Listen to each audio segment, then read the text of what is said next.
ज्यांनी या बुलढाणा जिल्ह्यामध्ये जी यंग जनरेशन होती आपल्या समाजाची ती आपल्या सोबत या ठिकाणी घेऊन नवा निर्धार घेण्याकरता या ठिकाणी जिल्हाध्यक्ष झाले असे देवाभाऊ हिराळे, ज्यांच्याकडे आपली त्या बुलढाणा जिल्ह्याची जबाबदारी दिलेली आहे असे वानखेडे साहेब आपल्या घाटावरचे जिल्हाध्यक्ष, त्यामध्ये त्या जिल्हा परिषद आणि पंचायत समितीच्या निवडणुका त्या ठिकाणी झालेल्या आहेत.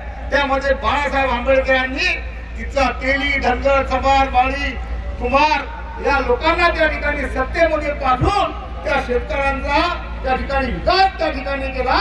त्याच प्रकारे अकोला पॅटर्न आपल्या या बुलढाणा जिल्ह्यामध्ये त्यांना आणण्याकरता हा निर्धार मिळवण्यासाठी या ठिकाणी आपले सुजाती आंबेडकर आपल्याला या ठिकाणी संबोधन करण्याकरता या ठिकाणी आलेलं आहे.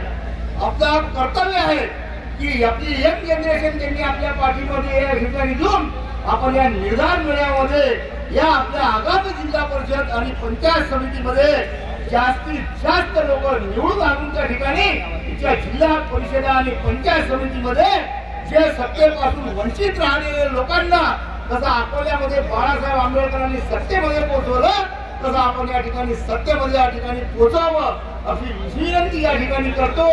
आपण सर्व सुजाती आंबेडकर यांना ऐकायला आलेले आहे. 4 वाजतापासून या ठिकाणी आपण बसलेले आहे, आम्हाला समजते, म्हणून या ठिकाणी थांबतो. जय हिंद, जय भारत.